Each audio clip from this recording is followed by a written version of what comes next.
Hey guys, this is Andrei, a certified translator and a real estate concierge. Today we're talking about food costs. Briefly, my company is relocating people to Belarus over the last 5 years, quite successfully. And today we're talking about things that are kind of important for the people before they choose Belarus as their destination. Either for tourism, which is easier, or for relocation, which requires a little bit more science and preparation. So let's see if the daily expenses such as coffee, snacks, different foods, different products are going to be attractive to your wallet. If you are local, if you are staying or living locally for a while, please share your experience in the comments about what things you prefer, what things I haven't covered, and I guess there's quite a few brands and things that are out of the clip because I just don't use them daily, I don't know about them. And at the end I'll present 3 Belarusian products like must-try kind of snacks and drinks that you may like at a certain point of your being here. Let's get started. First of all, let's review the obvious. There's no McDonald's here anymore, but we have an equivalent where I'm annoyingly frequent, and the coffees and snacks are pretty much the same, so you will get an idea of how much it costs versus your local analogs out there where you are, and see if it's any expensive. Let's run through the morning shopping cart of the local Mac.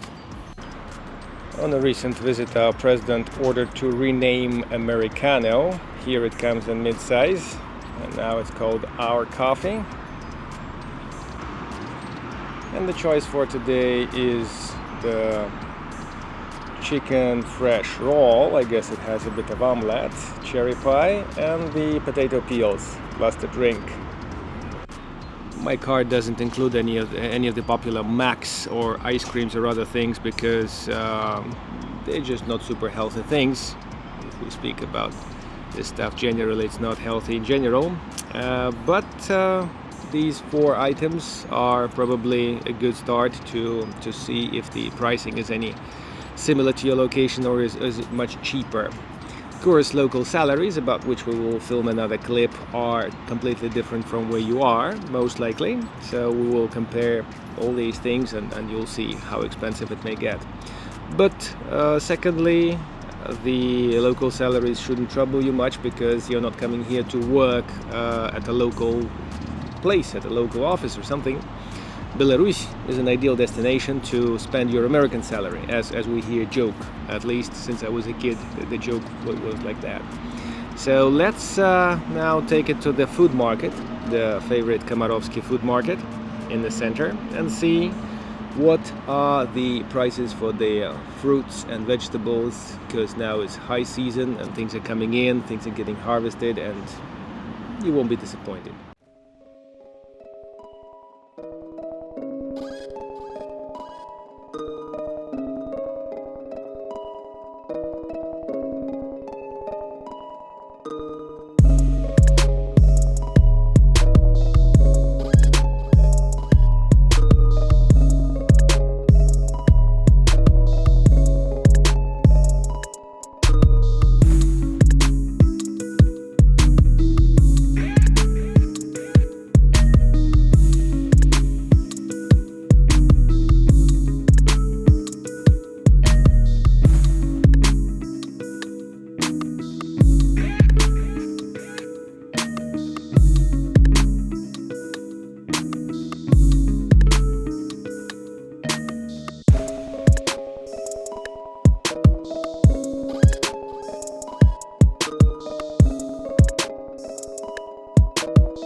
It's surely worth a mention that Belarus is kind of renowned locally, and in Russia mostly, and in Baltic countries too, as a country producing natural foods, natural products with very good food control, which is a bit arguable from my personal point of view, but that's just my experience. And if you are agreeing with this, you may leave some feedback in the comments, will be very useful. Especially if you mention your favorite products that you like, or the suppliers or something like this. I mean, there's no marketing kind of thing here, but just, experience that may help the others. Lately the heat has been quite challenging, so there's no better way to shop than to get the whole stuff dragged upstairs in a nice early morning. It's quite hot, and it should be last 2 days of heat over here. The exclusion zone on the Ukrainian side has fire, so I'm not sure if we're gonna make it in 2 weeks visiting it. We had a tour planned out there, but let's focus on the snacks that we bought today.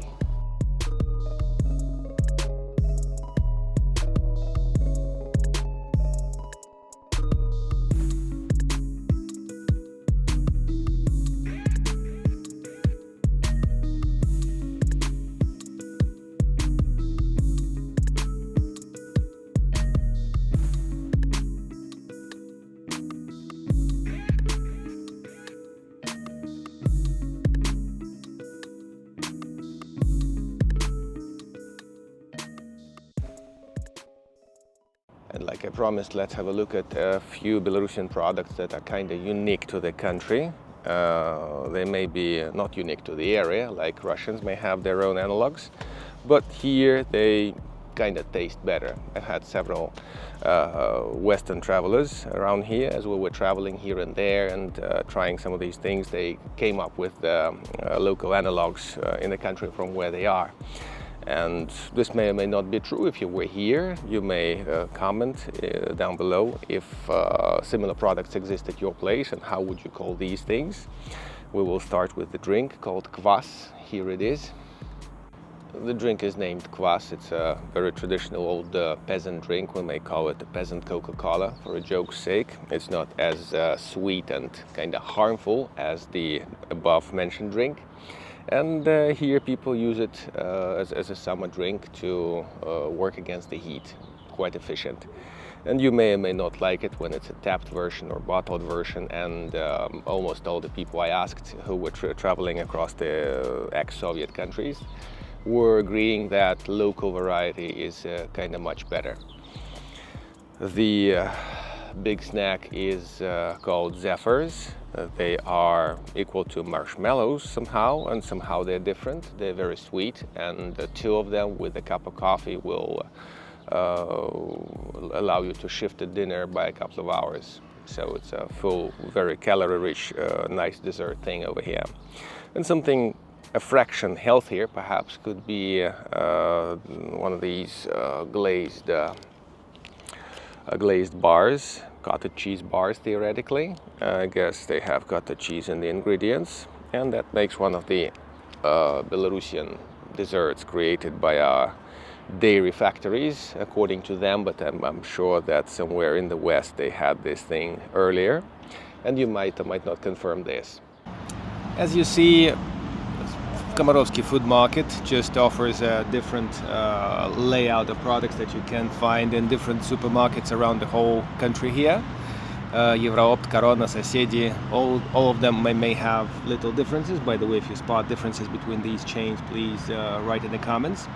Otherwise, things are available, things are present, things are not necessarily overpriced, and it's up to you where to shop and what kind of things you may want to get. I understand that in the coming days the things coming from Russia may get expensive, or they may simply disappear because our Russian friends are having issues with their fuel-dependent logistics, and fuel supplies out there are slightly disrupted. So you may want to keep that in mind and stock something up before it's too late. Otherwise, thank you for watching, thank you for supporting the channel. The donation links are down below, direct contacts here and down below too if you need a consultancy, which is a paid service. It was a pleasure talking to you from Minsk, and see you later. Cheers.